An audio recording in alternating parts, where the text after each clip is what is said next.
Am I actually live? Hang on, guys. If I'm live right now, let me know because I'm having YouTube difficulties. It shows I'm live. I've been trying to actually go live since Ohio Fish Rescue's live stream ended. And that was 15 minutes ago. And I'm totally not prepared for this. But let me... It might be working. Might be working. Weather alerts.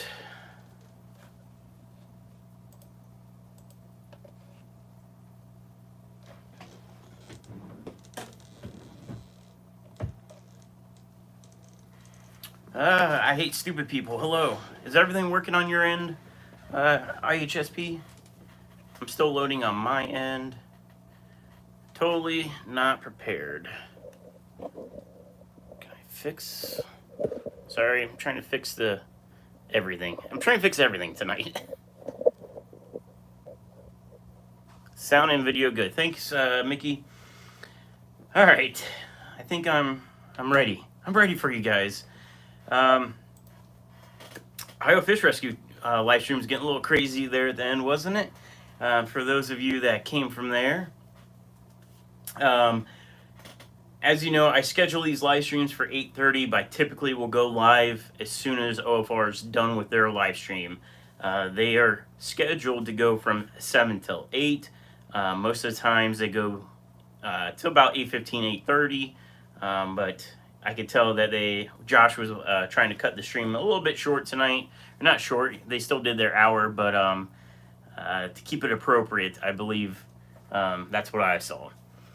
So I do go live, even though it said it was going to go live at 8:30. I do go early if I can, just to keep things moving. And if it's a good night, then we go long. If not, I get to go to bed a little bit earlier tonight.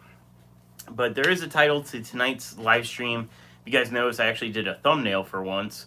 And tonight we're going to talk about what was your first fish tank. And I'm going to talk about my first fish tank that I can remember as a kid, and then kind of how I progressed from there to my first adult fish tank, and then really my first fish tank once I became a true hobbyist is what I call a true hobbyist, somebody that knows the basics about the nitrogen cycle and all the stuff that you should know, and how I didn't know any of that until really YouTube taught me. So I do have my coffee tonight. I did just make a little cup of it. And yeah, so we'll talk about that topic. And I guess we can talk a little bit about some other things while I'm waiting for people to catch up because I am early. The Barbados fries that I did the video on, that I was super ecstatic to see them. Your guys' comments and likes and all that stuff was fantastic. I really appreciate all the love on that video. As you can tell, I was really, really happy to see that. And to be honest, this week I was a little bummed because I did move them into the fry rack. I believe there was about 7 of them, and I haven't seen a single one all week. So it's a cycle system. The temperatures are about the same. But once I started thinking about it, I'm like, maybe I should have drip acclimated them. I didn't know if they're going to be too sensitive for that. To need that, I mean, or if it's easy as plop and drop. I haven't seen them all week, and it's not a big tank. And so I think it was today at lunch or last night, I just so happened to stare at that tank, and then I finally saw movement. And I guess I just forgot how tiny these guys are. They're so small. And they're blending in with like the mulm on the bottom of that tank. I'm not touching that tank. I'm letting the mulm sit there because they're going to be in there feeding on all sorts of good things that are down in that mulm. So I haven't touched the tank, and I finally saw one of them, and they're still kind of translucent brownish color. They just blend in so well that, I don't know if all 7 are still in there, but I saw one, so that made me really happy to see that there's at least one fry as of, we'll say, today in there. I did move a second batch of eggs into the Zis hatchery, and from when I was doing water change, I think that might have been in the water change video. One of the videos I was talking about the eggs, and some of them were fungused, and I moved them anyways, and I did check them tonight. I did a water change on it, and I did see some tails starting to emerge from like the eggs, so they are developing, and so I should have some more fry here in a couple days. They do hatch longer, just as a tidbit. It does take them longer. I know there's some eggs that will hatch in 3 days. These Barbados Cories, at least for me, I'm keeping them hot. So they're a cold water Cory, but they're in my fish room, which is heated. I thought if anything, it's going to help speed up the process, but it looks like it's taking about a week for these eggs to fully hatch. Just so if anybody ever goes this route of these catfish, I'm seeing about a week-long hatch rate right now. So just a little tidbit of information. Once I do this enough and I know for sure how long it's taking them, like, all right, it's actually taking them only 6 days, or if it's really 7 days, then I want to do an actual educational video on how to breed them and what, well, I don't want to say how to breed them as in like it's the be all end all. It's how I bred them. You know, no heater in the tank, water changes not that often. That tank during the summer evaporates enough that I just do water top offs. In the winter now that the air is more dry, I'm doing less top offs, so I have to do more water changes. And it's a very simple tank. It's a 10-gallon, which I personally think is undersized for them. I would really love to see these guys in a 20 long. I think 20 long is my favorite tank. Of all the tanks I have, I think it's my favorite because there's just so much you can do with it.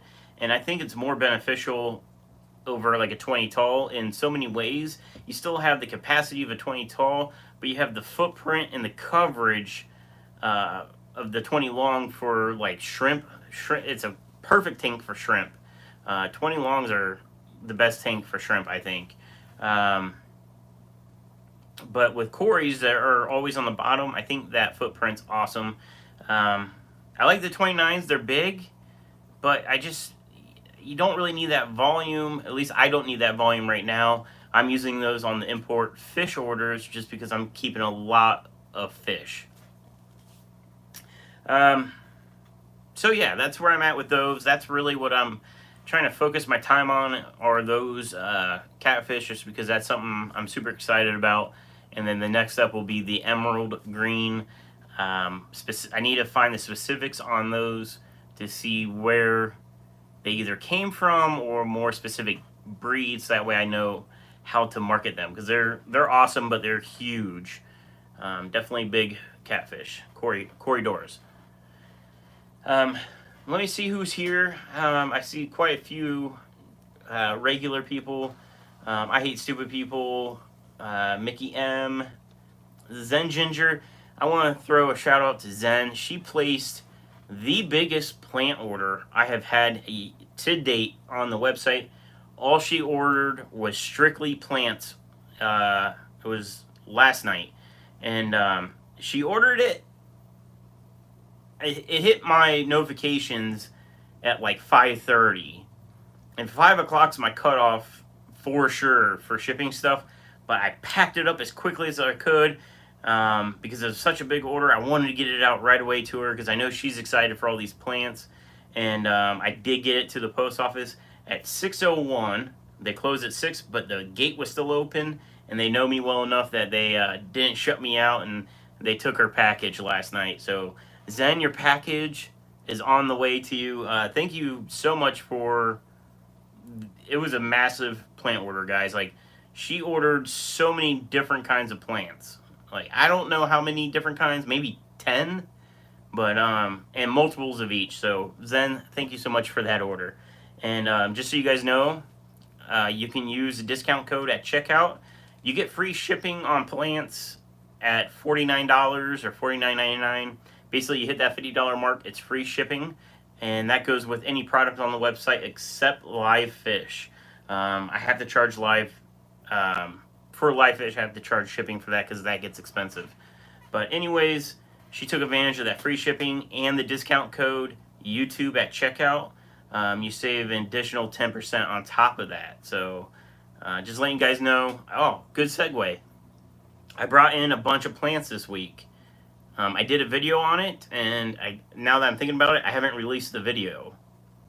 So you guys don't know. So, crap. Anyways, there's a bunch of new plants on the website, and I brought some new fish in this week. If you saw the community tab, I brought in some redline sharks, which are the denison barbs. They're expensive as crap. Yeah.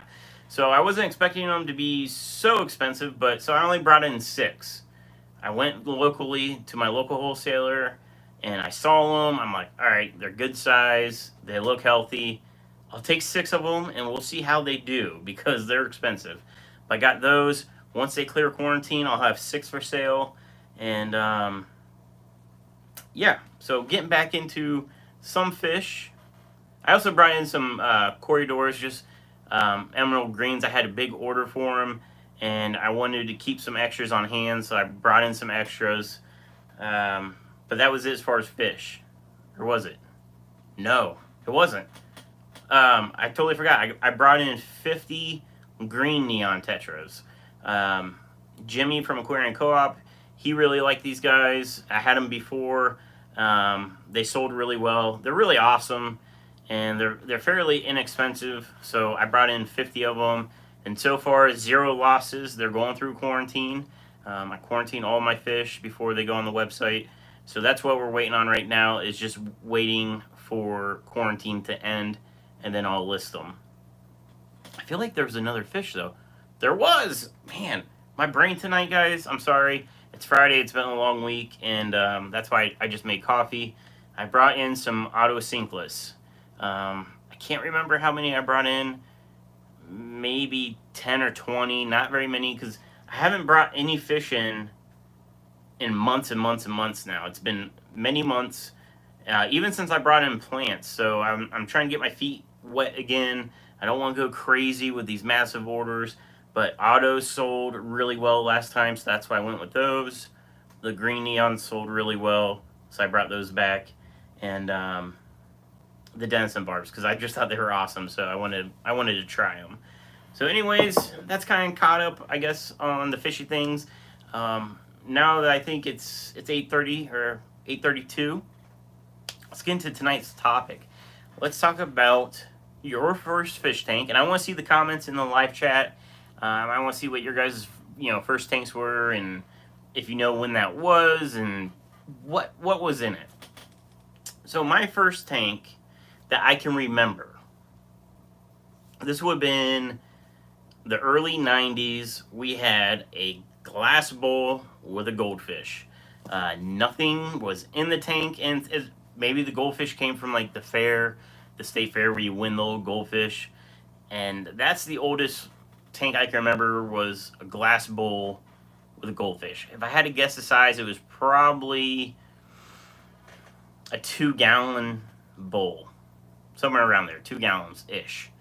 And all I can remember of that was going on vacations. We would take the glass bowl to my grandma's house. And I remember, for some reason I can remember this. I can remember my dad telling my grandma that the water had to sit overnight to evaporate the chlorine off before she could add water to it. No filter, no air pump. It was just a glass bowl. And that was the early 90s. Obviously, I didn't know anything about fish. After that, I think the same glass bowl, we got guppies. I don't remember where they came from, if it was from the store, if it was from the fair. I'm guessing a store, but we had a couple guppies. And I remember when they had babies, because I remember naming, I think they probably had like 6 babies. I remember naming all the fish, and they were always NBA basketball star names in the mid-90s. You had Michael Jordan and Scottie Pippen and whoever. That's all the fish named. Still no filtration on it. Water changes, I'm sure, never really happened. But that was early on. I was really young, probably between 5 and 8. In high school or maybe middle school, I had what I'm guessing's a 10 or 20 gallon tank. I don't remember the exact size. I'm thinking it was probably a 10, but maybe a 20. Fake plants, fake wood log or whatever. It had the non-submersible, like heaters that used to clip onto the top of the tank. You had the knob on top, and then the glass would go down in.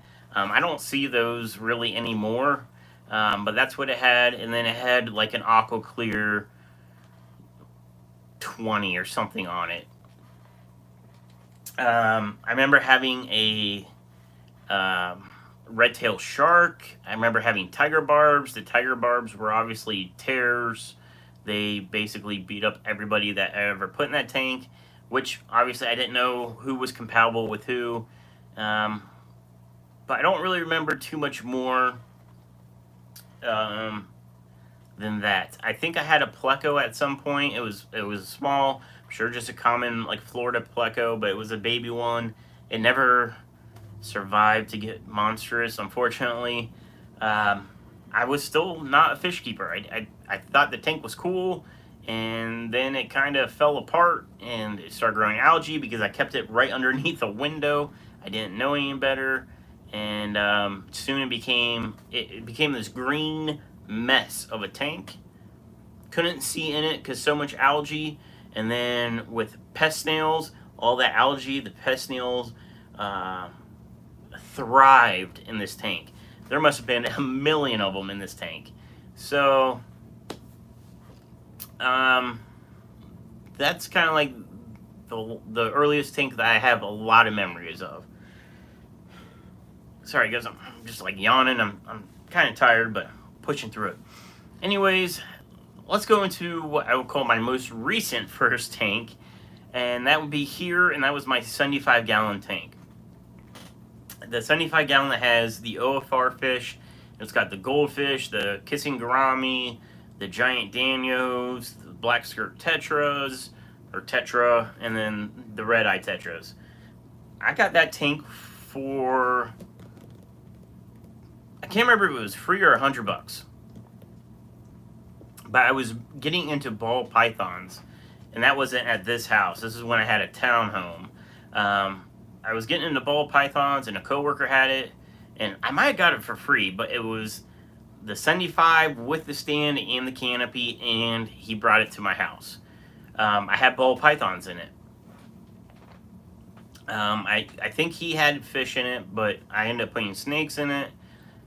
Kept that for a few years, and then the family, my girlfriend at the time was moving in, and she was bringing a cat and a dog. And I had this used to be a snake room. Used to have ball pythons in here. I was like, you know what? I'm going to downsize. Let's sell off these ball pythons. They were like designer ones that I was breeding.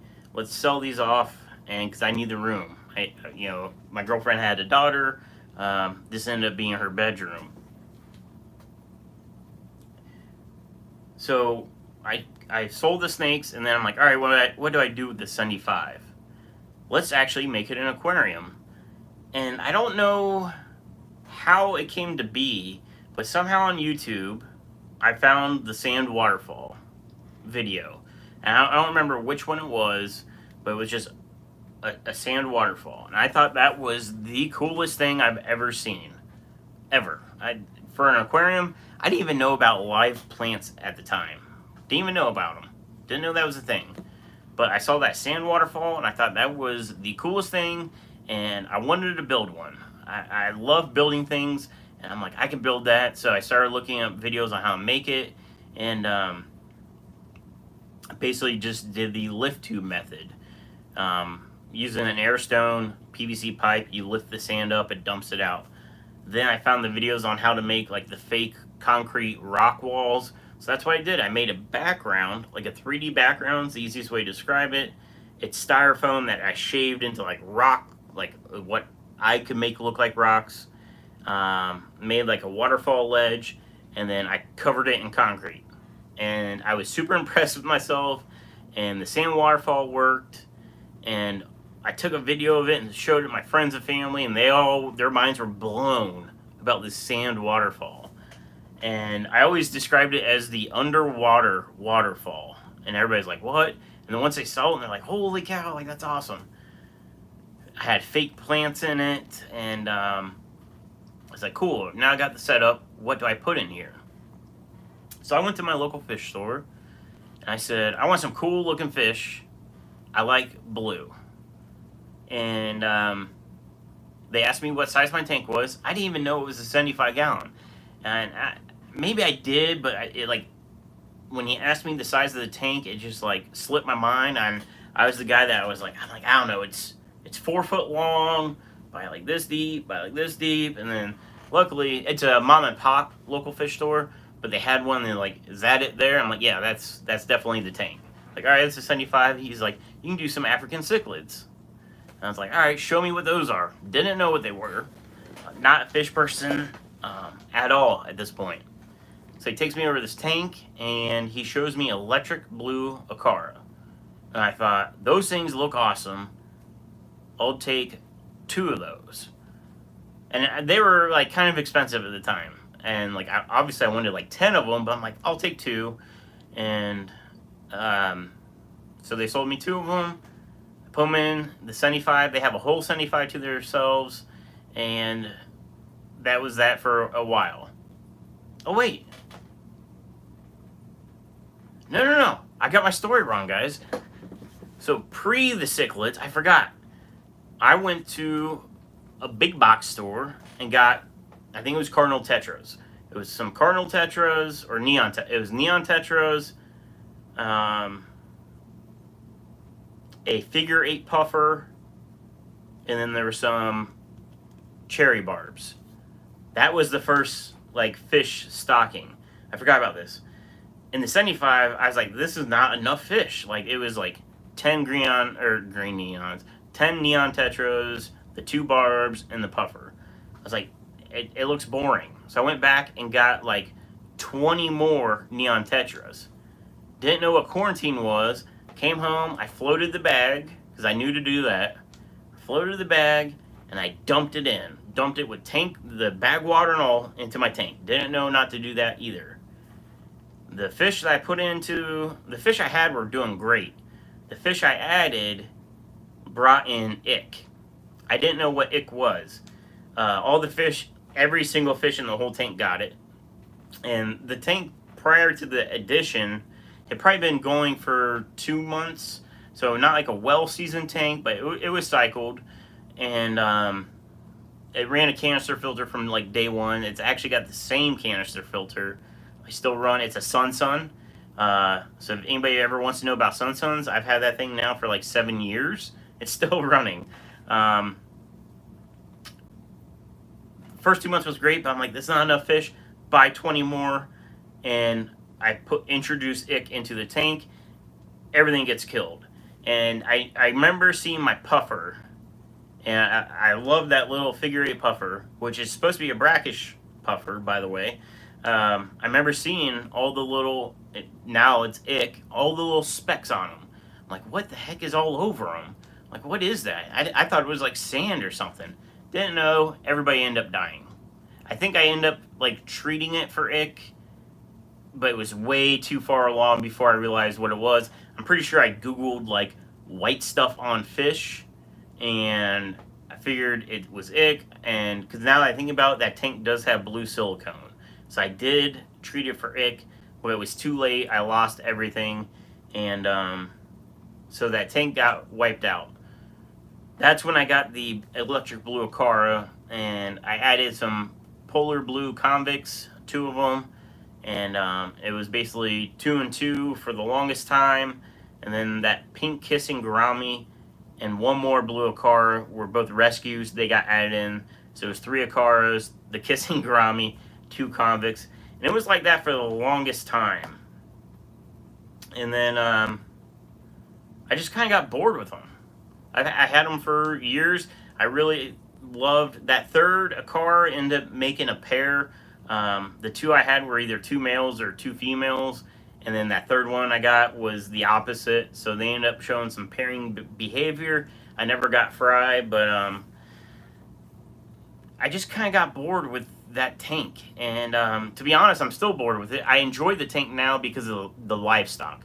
I hate the escape in it. I want to rip it all out and redo it, but I just got bored with the Akaras and the convicts. And after having those black convicts out in the fish room that breed like nonstop, I know that the polar blue ones I had were obviously not a pair because I had them for 2 years and never got one fry. So, or really had breeding behavior from them, but I just didn't really enjoy them. And then I ended up selling off the Akaras and the convicts, and then I still got the kissing gourami, and then the goldfish got put in there. And I think that's when I got those goldfish from the coworker. I'm like, I got 3 fancy goldfish in that 10-gallon bow front, and I was like, all right, this is not big enough tank for them. These guys need to be in the 75. So I was like, I'm not enjoying this. Let's rehome my fish. I sold them to a local hobbyist, and then I put the goldfish in there. So the 3 goldfish and a pink kissing gourami had that 75 to themselves. I did lose one, the fancy goldfish. It ended up getting a swim bladder issue that I was unable to fix. So I did lose it. I tried basically everything I could without going like stupid crazy with it. So I lost one, but the other 2 have been doing great. And then I just started adding more fish. I added the red-eye monk Tetras from Ohio Fish Rescue, and they had like one black skirt Tetra. I took it. And then the latest addition was the giant Danios. And those things are awesome. Like, Danios are such an active fish, but the giant ones, they remind me of rainbows. They're not much smaller than this female right here. And they just are constantly swimming. They're aggressive feeders, so as soon as I put flake food in there, they're attacking the surface. They're really fun to watch. But that was my first tank. That's what I'm considering my first tank. Stuff growing up, we'll just call those my parents' tanks. But yeah, the 75 was my first tank.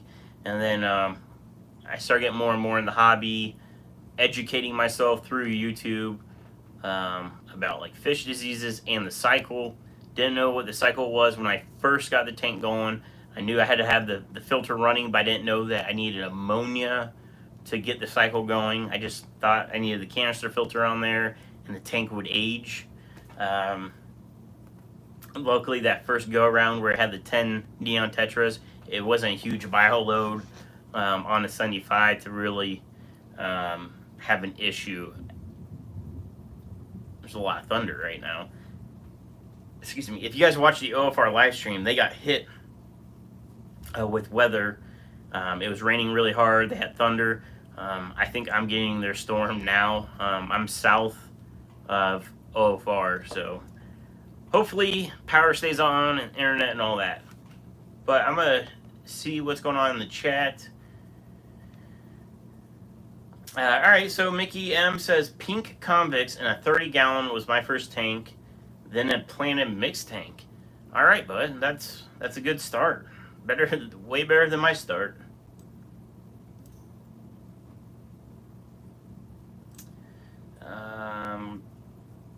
Chris said, if you see one, there's probably more if you're talking about the fry. That is correct. I definitely saw one, so I'm sure there's more. I'm going to just keep at it and keep going. Patty says, that Ohio accent. What accent? I sound normal. I really, after talking to a ton of people, the only accents I can think of are, Southern people and, East Coast people. Like, the New Yorkers, New Jersey, they have an accent, and I think Southern people do. Everybody else just seems normal to me. Pam's here. Hey, Pam. Mickey says getting tea and roasted bread. What is roasted bread? Is that like toast? My chat jumped. I'm going to try to get back to where I was. Chris said my first tank was a 15-gallon metal framed. I saw a metal framed tank on Craigslist the other week, and I thought about trying to buy it. I've never had one, but I thought it would be kind of cool to use it as, I don't want to say like art, like a decoration. I do want to redo the YouTube studio, as I originally called this before it became an inventory room. Once the inventory's out of here, it might be cool to actually set something up, as long as it holds water. And it was, I'm trying to think if it was a slate bottom one, because I saw one like some time ago that was metal frame, but it was all glass. And then I know the one with slate is like super old school or super rare. Something was cool about the slate bottoms. I've never seen one in person, so I don't know what's cool about them. But maybe some of the old timers on here might be able to fill in about those metal frame tanks.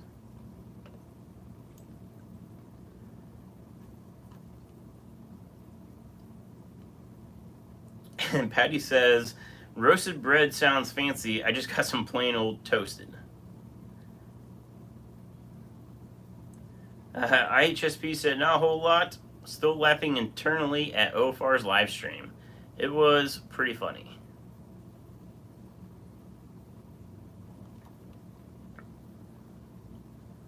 IHSP said, making some unleaded coffee. This is actually leaded, but I'm so tired that I don't think it's going to do anything for me tonight, which is good because I actually have to work tomorrow. And I guess off topic, Ohio State Buckeyes football plays tomorrow. It's the first game of the year due to all the pandemic, so it starts at noon, and I get off work at noon. And it's supposed to be a light day, so I'm hoping we get out of work early so I can come home, shower, and watch some football. I'm not like a die-hard football person. I haven't seen any football since last year, so I'm excited to watch a game. I don't watch pro, so everybody's going to say there's pro. I don't watch pro. And I don't watch even other college teams. I just watch the Buckeyes.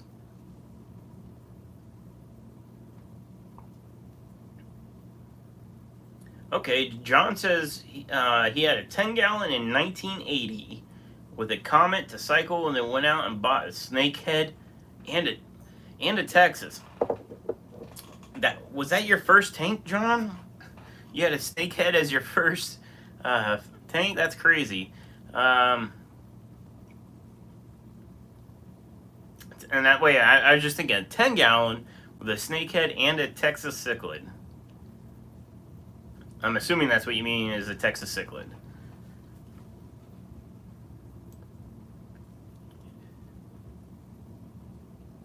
I'm scrolling. There's some chat. I'm just skipping over kind of like the generic stuff.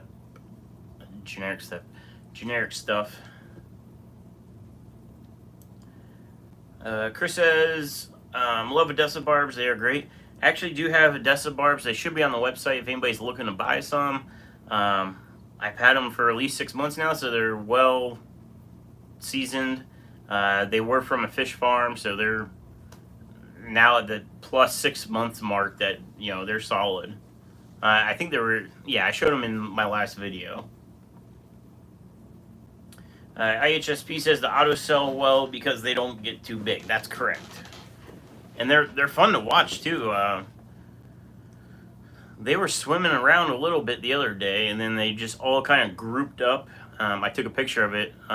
They just grouped up like all in one like part of the tank. So it was kind of schooling. It was cool to watch. Chris said 15-gallon. I was about 8. It was around 1970.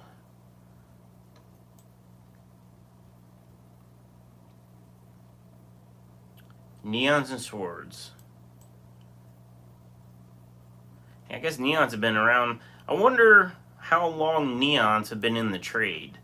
You know, when did they get, you know, super popular? And that'd be a cool video to record. Would be Eric Bodrock has like a nostalgia room at his house with like he collects old school aquarium goods, and I think it'd be really cool to I don't want to say pick through it, but like go there and like look at some of the old school stuff.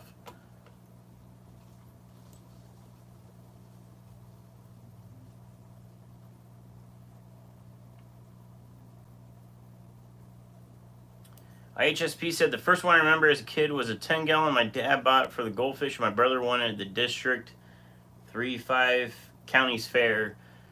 We had over 20 tanks, but had to get rid of them all when we moved. Okay, so you grew up with a dad that was a fish hobbyist, I'm guessing? We weren't like fish people. We had it because it was inexpensive to have a bowl with a goldfish, you know? It was just... nobody in my family was like a fish person. Fish keeping person.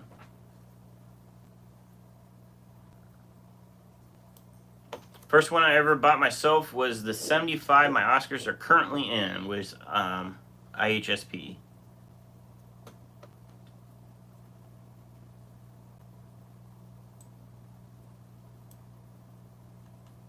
After the bowl, I went to Petland Discounts and got myself a 10-gallon starter kit. Thank you very much.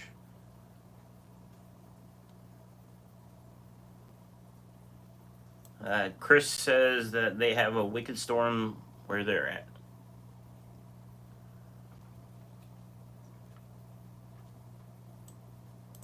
Chevy Fish is here. Hello, Chevy. Hope you're doing well.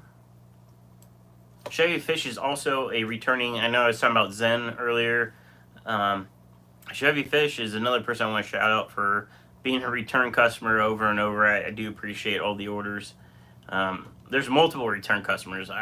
There's Mark and Tim. If you guys are watching, you know who I'm talking about. But I appreciate all of you guys.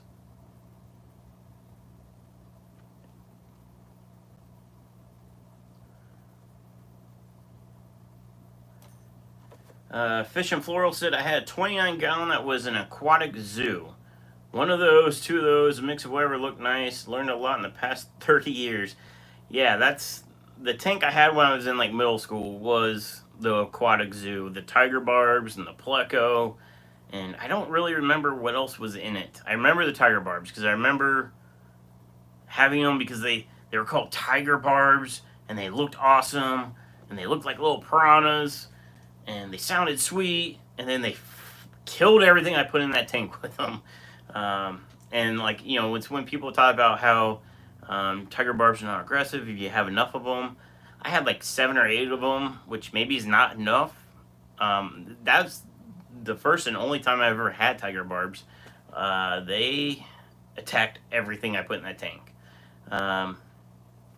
Granted, now that I know more, bigger tank, some plans for visual blocks, but tiger barbs don't really interest me. I don't see myself ever really having them again, but yeah, it was a zoo for sure.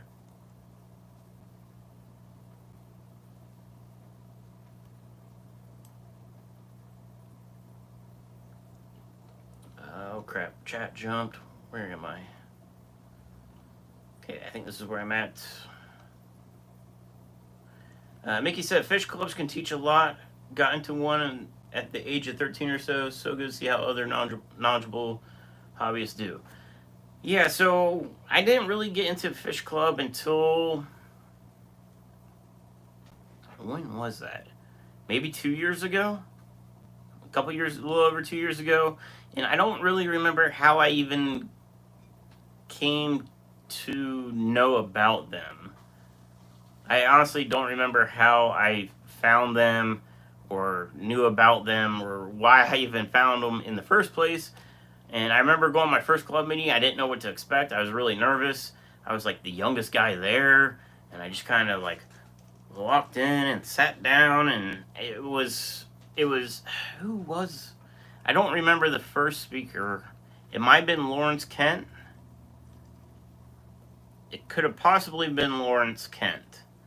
Um, if not, he was like one of the first people, one of the first meetings I went to. But he was from, I think, Seattle or the Washington area, and he was talking about his trip to Africa to find the blue-lipped buffalo head cichlids, and those are the ones that were in my video that I mentioned that I sold off. Those were from Lawrence Kent. He collected himself, bred them, raised the fry, and then he actually brought the fry to our club meeting here in Ohio, and they sold them off, and it was like nobody there that night was really into cichlids. So it was like $5 for like 12 fry or something, and I was like, you know what? I know the person that collected them. I know where he collected them because he did a slideshow. I know the point of where it was collected. I know everything about this exact fry. They're worth $5. You know, I didn't want cichlids at this point. I don't know if I had already gotten rid of my cichlids, but I didn't really want them. But I was like, you know what? It has a really good backstory, and it's a good story to tell. Like, yeah, those are Lawrence Kents from this river in the Congo or wherever it was. I don't remember, but yeah, that was one of the first club meetings I went to. A lot of older people, very knowledgeable people, and I enjoyed it. And I went again and I don't remember who the speaker was, another person from out of state that did a whole talk on Tetras. I found that very informational, and that's when I was like into YouTube and I started my channel. I would really love to see, like, everybody does like the PowerPoint, right? So they do the PowerPoint, like a slide pops up and it's a picture and then like usually text, and they talk about it and they explain. LRB, so I've been to 2 LRB talks. I went to one in Indianapolis. No, not Indianapolis, Cincinnati. I drove down to Cincinnati for one of his talks, and then he came to Columbus more recently, like right when the pandemic like happened. So like people weren't like super freaked out yet, but like a little bit freaked. Like nothing was like shut down yet, but that's when he came to Columbus. I went to that. So I like his presentation is nice because he includes like video clips.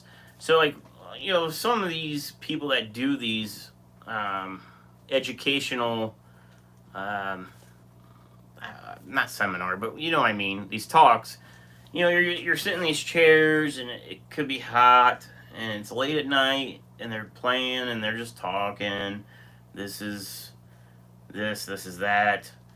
LRBs has video, so it's like keeping you engaged. I really like that. So I kind of want to see some people do more like videos, or more, I don't know if it'd be more interactive, but more like eye engaging PowerPoints.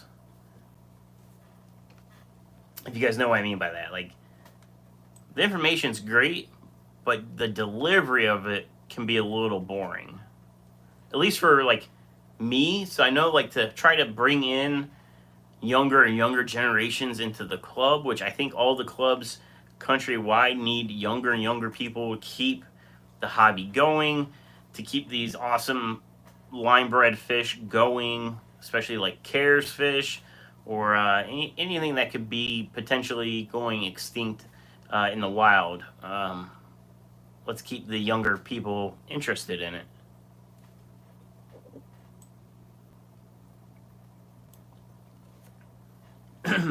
Tiffany said my first tank was 20-gallon community tank with angelfish, like 25 years ago. I've had angels ever since then. That's a fish I have never had yet, is angelfish. My local wholesaler breeds all of his own angelfish himself. He does, I think, 3 fish. He breeds himself. Like, he's got a huge setup in his basement. It's angels, Oscars, and piranhas. And like piranhas, and I asked him because he had like a I don't know if it was I think it was a 75 with thousands and thousands of fry, like tiny fry. I'm like, oh, like what are all these fry that are in here? He's like, those are piranha. I'm like, that's a ton. He's like, oh, he sells, what was it? I want to say 2,000 piranha every month to one guy. So he's a wholesaler, but he's selling to some other wholesaler these piranha that he raised. 2,000 to one company. And it's some company in Chicago. I don't know who it is. It's a wholesaler or something, but 2,000 of them. I'm like, I've never even seen a piranha outside of a fish store. I've never known anybody to have them at their house. Um, and I couldn't believe how many. Maybe they're being exported out of the country, which I wouldn't think so, because if he's breeding them in Ohio, you would think anywhere in the world can breed them. But yeah, he breeds a crap ton of them. Anyways, he breeds angelfish, and I thought about buying some of his and growing them up from there.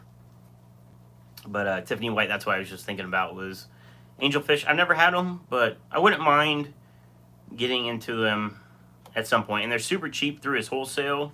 They're tiny. They're, like nickel size, or I was going to say dime size, but I think they're nickel size. Super inexpensive, so I could always pick up a handful and grow them out and see what happens. And they're multiple generations here in my city's tap water, so they're stupid hardy. So I think it would be a good start for me to get an angelfish. Be a good starting point.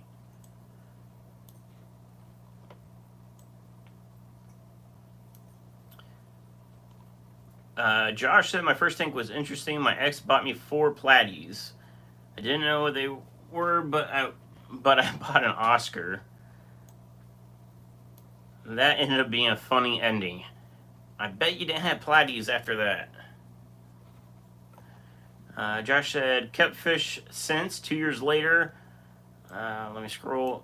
Own stingrays, arowana, etc., and a fly river turtle. That's a long way from platies and a Oscar for sure. Fly river turtles are super awesome. I'm not really a fan of arowanas. Ohio Fish Rescue has them. I've seen them in person. I've seen them in the big tanks and in the monster pond. I think they're cool fish, but it's not a fish that personally interests me. When people are like, when you get a monster tank, you gonna get an arowana? No, it's just not. They're cool, but it's not. It doesn't do anything for me. Stingrays, though, I want some stingrays. I definitely want them. And my wholesaler has stingrays this week, which I've never seen them there before, so I thought it was cool. He had black diamonds and some pearls, which are 2 very common ones. They weren't very cheap for wholesale costs, but he had them, and when I saw them, I'm like, oh, I wouldn't mind trying to find a breeding pair. I'm sure it'd be thousands of dollars for a breeding pair, but I'm like, it'd be a cool breeding project.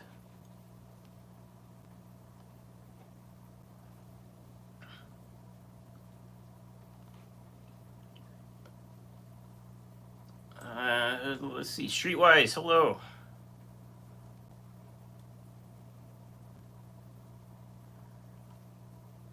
And Mike's here. Mike says, Buckeye season begins.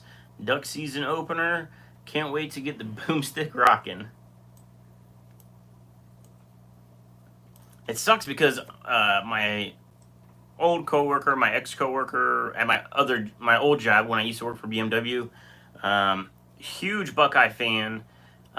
His parents have this awesome tailgate down on campus, right next to the stadium. It's like multiple tents that they enclose in the winter to keep heat in.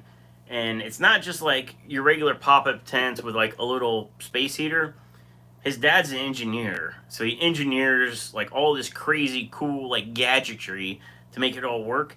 He's got an HVAC unit off of like a building that he mounted to a trailer. And it's got like ducting, like 3-foot ducting that runs into these tents. It's like pop-up tents are all connected, and we'll pump in like hot gas heat into these tents, and people are always jealous. They're walking by when it's, you know, 10 degrees outside, and we're in there, and granted, it's like 50 degrees. It's still cold, but it's not 10 degrees outside.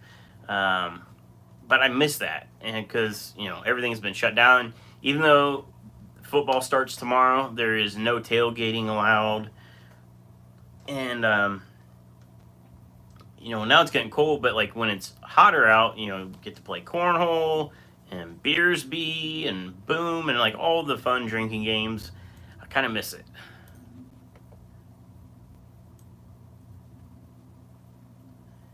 Chevy Fish said my first tank was a 10-gallon and a red belly piranha. I feel like if I went to a fish store and saw piranhas, like when I was in middle school and I did like the tiger barbs, I think if I was saw piranhas, I probably would have been like, that's what I'm buying. Because who wouldn't want piranhas? You know, being in middle school, like that would have been super awesome. But those are another fish that don't interest me at all. There's just some fish that I just don't care about. Piranhas, like I said, arowanas are cool. It's just not my thing. Some of the monster fish are not my thing either. There are some monster fish that like OFR that I really like. The black bar cichlid that's in the 4000 or 4400. That thing is awesome. Now it's not like super flashy. It's not super huge. That guy's personality is awesome. I swear he knows me. Every time I go up there, that black bar cichlid always comes up to the tank and he follows me around. I'm sure he does it with everybody, but that's the biggest fish I get. And I don't know how big he is. I don't know if he's 12 inches or 10 inches or 14. It's hard to tell with that 4400. Everything seems kind of small when it's really monstrous. Yeah, I like community fish.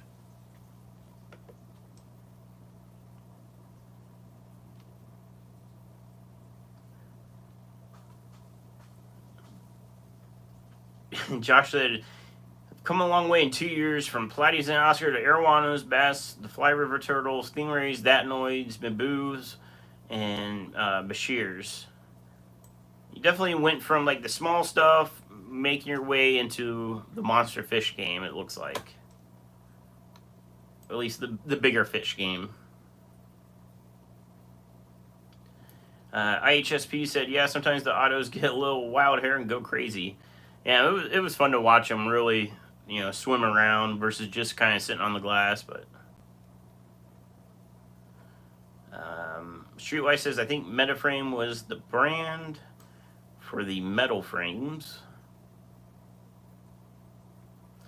Josh said, how far back in the chat is he reading? So just to let you know where I'm at, you wrote that at 8:54 p.m. and it is now 9:12. So I'm at least 15 minutes behind in chat. So I'm a little slow. Because I try to not skip a bunch, but maybe I need to skip a bunch.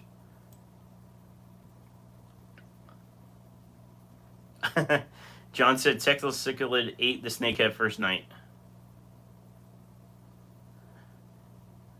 Texas and Comet lived together a few years, then I gave the Texas away to someone with a bigger tank. Okay, I'm going to try to skip chat quicker and at least get to within 5 minutes. Rich had a 15-gallon... Oh, chat just jumped. Chat just jumped to the end, and I just now read, Jesus, you're really far behind from Josh. Yes. Yes, I am. Alright, this is what I'm going to do. To catch back up, I'm going to go wherever my name was tagged, because I saw some orange. Crystal's Pets and Plants says hello. Hello, Crystal.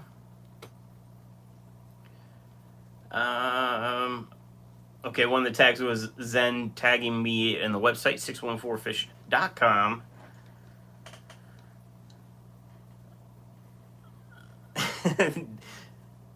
Josh said I was really far back in chat. Yes. Yes, I was.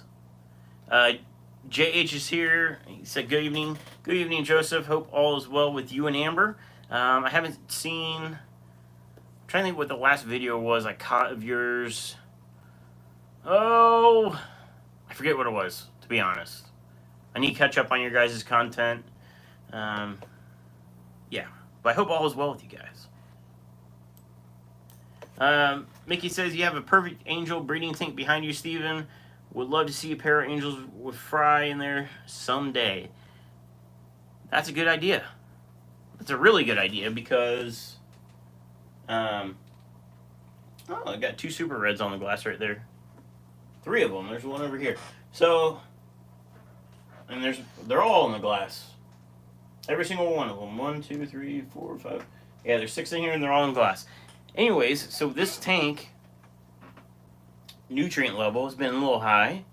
Nitrates are running right around the 40 part per million, but other nutrients in the water are a little high, and that is from dosing fertilizers, doing water top-offs and not water changes. I'm not removing stuff out of the water column, I'm just adding fresh water. And what that's doing, and the light's on timer, but what that's doing is growing some algae on the glass. I noticed it over here in the corner, because I can see the side panel. So immediately I was thinking, I need my ram's horns. My ram's horns keep my tanks crystal clear. And now that I just looked back and I saw the super reds are enjoying it. So I'm gonna let them enjoy it. But once this starts getting a little out of hand, like obviously I'll do a water change. But I try to keep nitrates between 20 and 40 for the plants. I did add, was it 5? 5 new swords. So the plant order I got in this week, I brought in more swords, and I put 5 of them in here. I'm going to grow them up, and then I'll sell them off. They're not going to stay in here, but you can see they're doing well. Very, very light green. They'll get darker once they acclimate to the water. But yeah, add some more plants, and everybody's doing good. But yeah, angels in there, that would be a good. That'd be a good fish to have in the background. And these rainbows are loner fish. These are from my buddy Mike. So they will need to go back to him. So maybe I'll give those back to Mike and I'll get some angels. Josh said at SC, Erewhon are cool. I'm in the UK, so Asians are available relatively easily. Although I've chosen to keep black, albino, and silver, I sold my 3 Asians I used to have. Okay. Yeah, we can only get, like, silvers, basically. Okay, so Joseph, JH Aquatics said, I got my first fish tank when I was 5. 20 gallon of 5 goldfish. They all died, of course. It's pretty much, I think that's like the intro to becoming a fish hobbyist, is the first tank that goes terribly wrong. And you learn, and to be honest, for me, I just didn't know any better. I didn't know any better. USA ray prices are crazy compared to the UK. Streetwise said, SC, are you on Top Chat? I'm not on Top Chat. I'm on live chat. I'm just that far behind. A lot of chat going on tonight. And the problem is that when I talked for the first 20 minutes, I didn't read any of the chat. Then I always start from the top to make sure I don't miss any questions. But we're going to keep moving.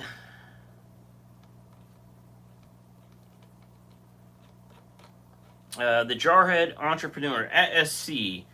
Got Matt and Filter from you in my 20 long question to make sure I have the airstone correctly placed. Should I get flow or bubbles from PVC?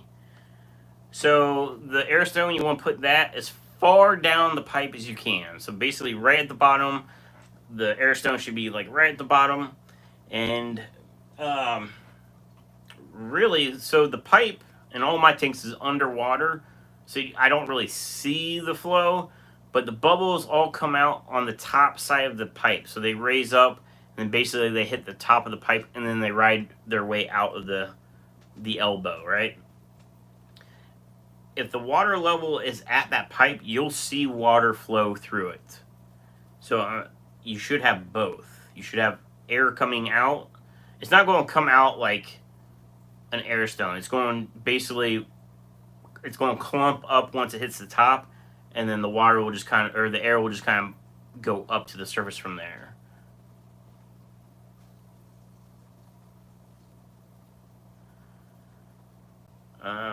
So yeah, I don't know if that helped your question, but airstone should be as low as possible because you basically want as low as possible so that air has the maximum travel distance to go up that pipe, because as that bubble rises, it's pulling water with it, and you definitely want to use an airstone. I think you bought the airstone kits. Yeah, I think you're the one that bought like a few of the Matin filters with the kits. I was gonna say you want to use the airstone versus just an airline, because the airline's gonna like make big bubbles. You want like an airstone bubble. Um, but yes, and then I have all mine on my tanks on rack one are all on air valves. So if you want to limit the flow, you can reduce that airflow down, and it'll be like my killifish tank. I don't have that airflow very high at all, to where it's like a steady stream of bubbles. But when the water is at the pipe, you'll be able to see how much water it can actually move. You can cram a ton of air through it and move a lot of water, but really you don't need to. Um, Really, all my Matin filters run what I would consider low to moderate air. Like definitely like less air than that probably. But you can run that much. You'll just have more flow. It depends on what you're trying to do. Um, Shrimp tanks and stuff like that, you don't need a ton of water movement. And that aqua, not aqua tropical, what's it called? Swiss Tropicals, they have their Matin filter. They call it the jet lifter. It's the same thing, it's just more of a curved pipe. It can move a decent amount of water. Next question I saw that was tagged in at SC from I Hate Stupid People. Do the ram snails reproduce asexually? I think I heard there is one type of snail that can. To be honest, I have no idea. I'm not sure because I've always had them in groups and they reproduce. And what's funny, let's take a walk. Because I thought about this earlier. So I love ram's horns. It's my favorite snail. I really like neorites, but I just love. I just fed the fry rack right before I went live, so these guys are kind of balled up. Check this out. Like, look at these guys. They look awesome. They're all piled up because I fed right there. So there's some food. But anyways, and then this tank was kind of nasty and it's cleaning up. The ram horns are doing their job. Same thing with this tank. They're cleaning up because this tank was really bad. This tank's getting a little bit better. And I put some in there. It's getting a little better. Obviously, this tank, I still need to put some in there. Anyways, that's not why I brought you out here. I just want to show you that as I was walking up, I saw that. I thought it was cool. What I want to show you is on the Barbados tank. It has ram's horns. But here's the thing. Let me see if I get this to focus. I'm live streaming, so I have no idea. So these are ram's horns eggs. Right there, right there, right there. So they're laying eggs. There's an adult ram's horn. I'm sure there's more. Yeah, there's a couple down there. These are just kind of brown looking ones. There's the Barbados Corys looking like little studs. There's, I guess, 4 of the 6. Anyways, oh, there's some Barbados eggs. Those are new. 5 of them right there. Anyways, they're putting eggs on this glass for sure. And there's multiple ram's horns in here. There's 0 ram's horn babies in this tank. It's all adults. So my theory is, so I know these guys will eat their own eggs. I think they're eating these eggs too. So they're either eating these eggs or these things are hatching and they're eating the babies. Because all I have are adult ram's horns. Not a single. Like there's some adult ram's horns. 1 and 2. I was trying to see if there's any more. I mean, that guy up there is the size of a quarter. Like, he's pretty big. They're definitely putting eggs out. but no babies. So I think the Barbados are eating the ramshorn eggs. I'm trying to see if there's eggs on any of these other tanks. I don't see any off the rip. There's some over here. It's a dirty tank, so I don't know if you'll be able to see it. Right there in the corner, there's some eggs. But you know, those are adults. I'm trying to see. All right, so here's babies. I mean, these are big for babies. These specks, those are nearite eggs. I used to have nearites in this tank. Whenever I was importing nearites, I put them in this tank or in these tanks because it was easier for me to get them out than the 29 gallons.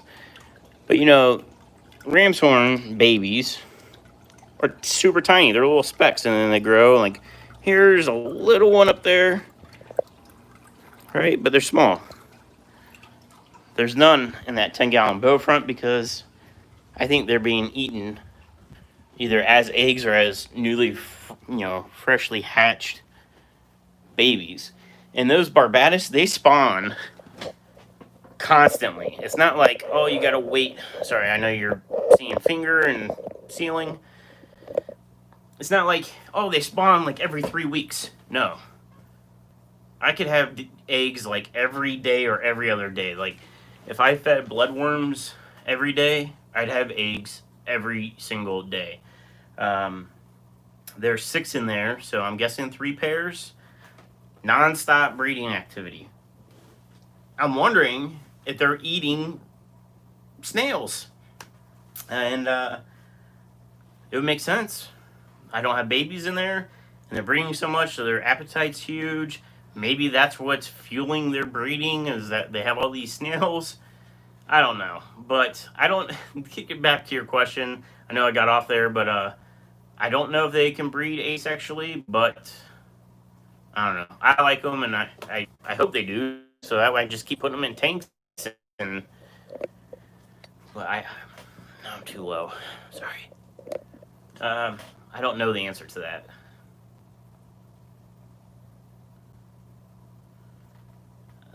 Let me scroll. Josh said, to be fair... Hey, crap, my chat's jumping around. Hang on, guys. Josh said, to be fair, the delay is far behind with reading chat, but at least it's someone who's willing to talk and can acknowledge each subscriber's questions, messages. Thanks, Josh. I'm trying to acknowledge what I can. Right now, I'm trying to catch up, and I'm just reading wherever I'm tagged in.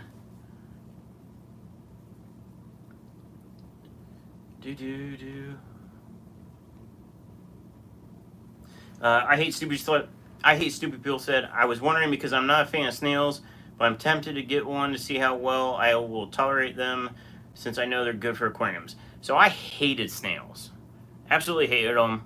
And what I hated was like the pond snails, just your typical round ones. And then I think it was LRB got me in on like loving snails for the fact that they eat your leftover fish food. They convert like detritus into balm, and like they eat dying plants. They don't kill plants, they eat the dying leaves. So like the swords, when these leaves were melting back, they help clean that up. So now I don't mind them at all. Like, it used to be something where I thought was a sore sight to see. Like, you didn't want to see snails in your tank. And then like the more and more I started using them, the more and more I liked them, and now I love ramshorns. I still get pest snails through like any plant that's farm raised, which is pretty much anything that doesn't come from hobbyists, right? So aquarium co-op plants, Dustin Fish tank, my plants, when we all order them from farms, they're going to have snails, pest snails, pond snails, bladder snails. They're going to have snails. They're not going to be ramshorns, but they're going to have snails. And sometimes it's inevitable to get them, but I had them so bad that I ended up getting pea puffers to combat them. Got rid of them. Cool. I still have a pea puffer, but now I don't mind them. I don't mind them at all, because I know that they have their place in the ecosystem in a tank. So eventually the Super Reds won't be able to keep up on keeping this glass clean, and I know that because since I'm dosing fertilizers in this tank and with the light, I'm going to have algae to grow. And instead of scraping the tank, especially this acrylic tank, they sell acrylic scrapers for these. I don't want to have to buy one and still risk scraping it. I'm going to just get snails. And by snails, I'm just going to walk out there and grab a handful of ram's horns and toss them in there, and I'll never have, honestly, I'll never have to clean the glass. I don't ever scrape a tank.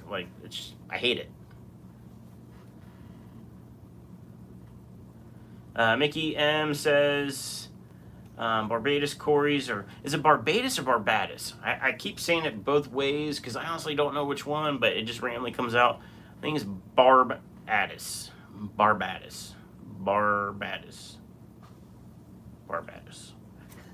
Barbados Corys are pretty fish. They are super awesome looking. I fell in love with them as soon as I saw them.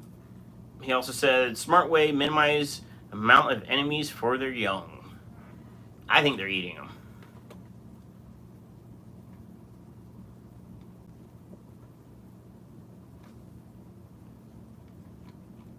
I think I'm caught up.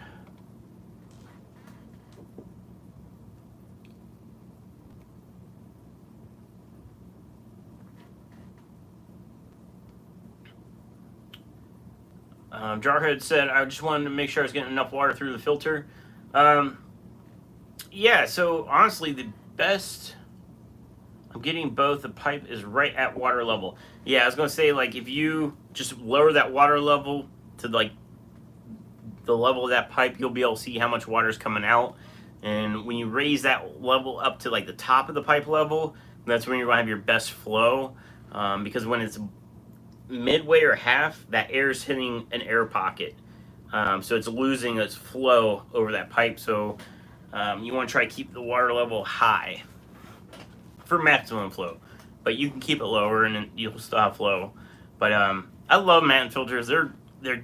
It's a 2-in-1. It's a ginormous sponge filter.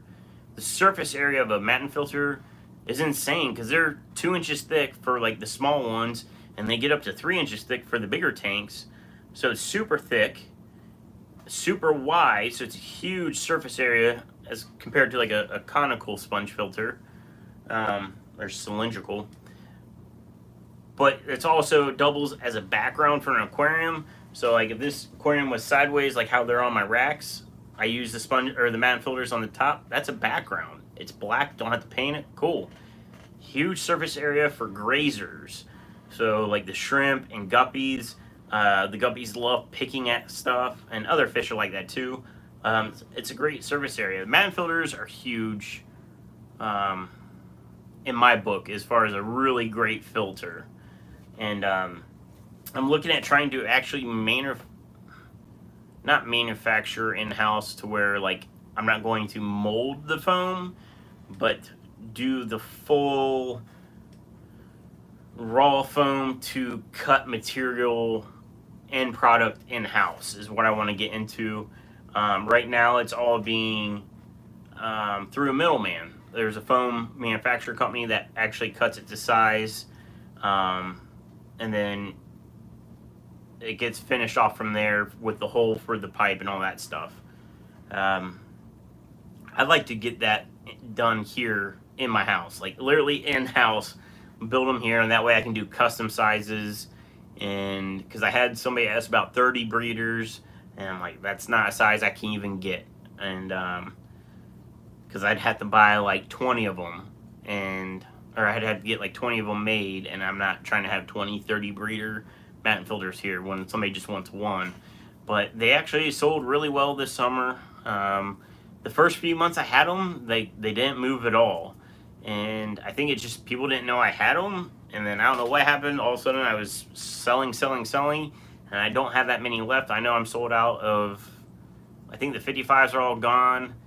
And maybe the 10s are gone. Or maybe there's one 10-gallon left. But it's a really good filter. And it runs off air. Super easy. Another side tangent. Sorry. Uh-oh. I see my name tag somewhere. Let me see where that is.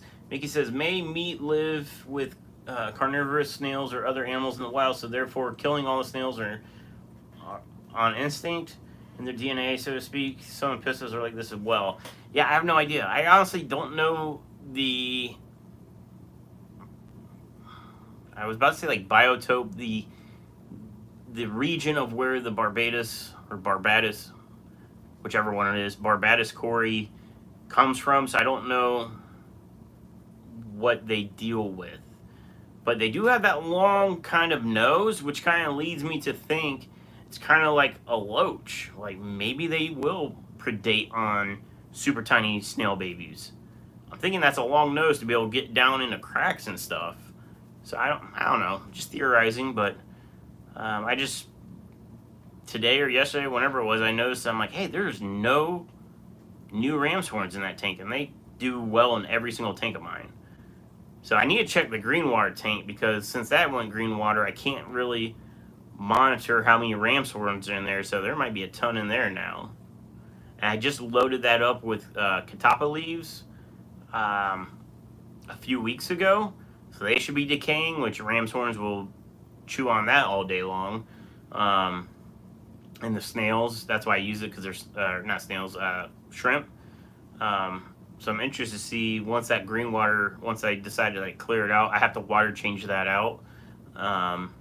Be cool to see what's in that tank. It's a mystery tank. That'd be a good video. What's behind the green water? So right now it's just ram's horns and red cherry shrimp.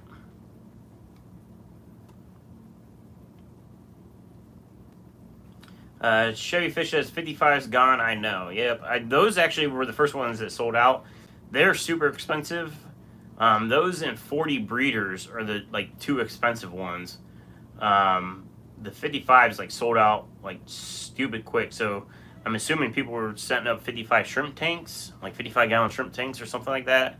But I brought on way more 20 longs and 10s, because that's the really common size for shrimp keeping. That's like the biggest filter used in shrimp keepings, matin filters, for huge grazing areas for them. But so I brought in like quadruple the amount of 10s and 20 longs, and I think I'm almost out of 10s. Chevy Fish said the 55 and 20 longs are sold out. Yes. And then I had somebody email me about they wanted to buy like 10 10s. I think it was like 10 10s, but they're like, you only have 3, are you getting more? I'm like, that's it for matin filters right now, because I got to figure out what I'm doing, because the matin filters I currently have are from Flip Aquatics. Luckily enough, Rob's a super nice guy, and he doesn't wholesale them.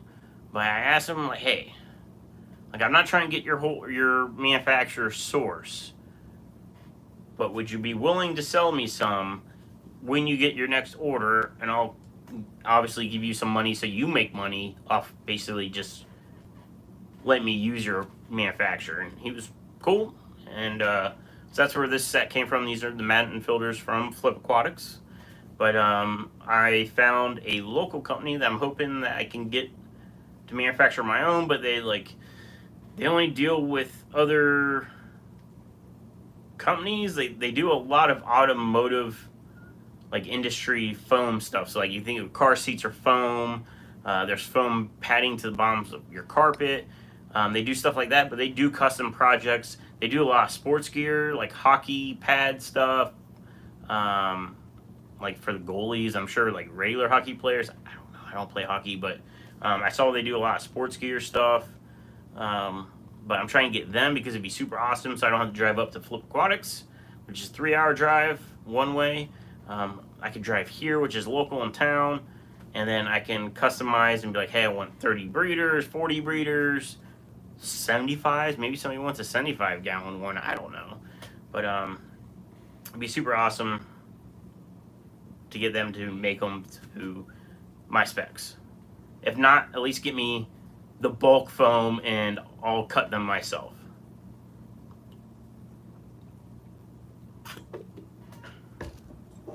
Had to get a little water. The bottom of the coffee's a little sugary. Anyways, guys, I'm at well over the hour mark, I'm pretty sure. I don't know if LRB went live. I don't think so. I didn't get a notification on my phone yet. Anyways, I feel like we talked about what I want to talk about your first fish tank.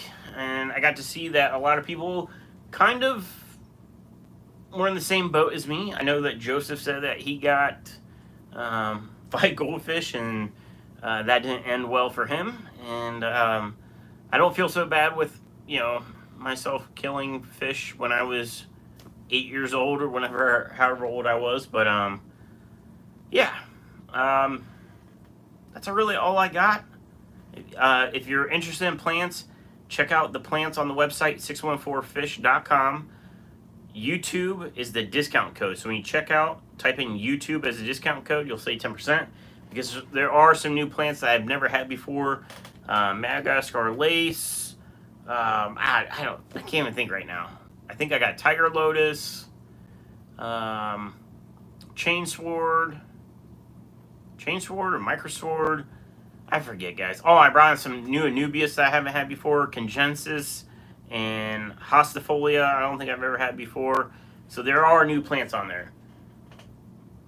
But check it out if you want to. Appreciate the orders. Anyways, guys, thanks for hanging out with me tonight on this another Friday Night Live.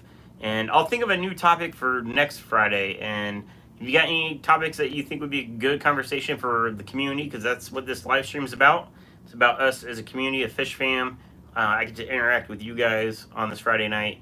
I want to start making a list, and I can start doing like some thumbnails, and we'll get a generic topic going, and I'll talk about the random shenanigans that's going on. But anyways, guys, thanks. Sorry I was delayed on the chat tonight, but I'll see you guys next Friday, and have a good night. All the fishy things.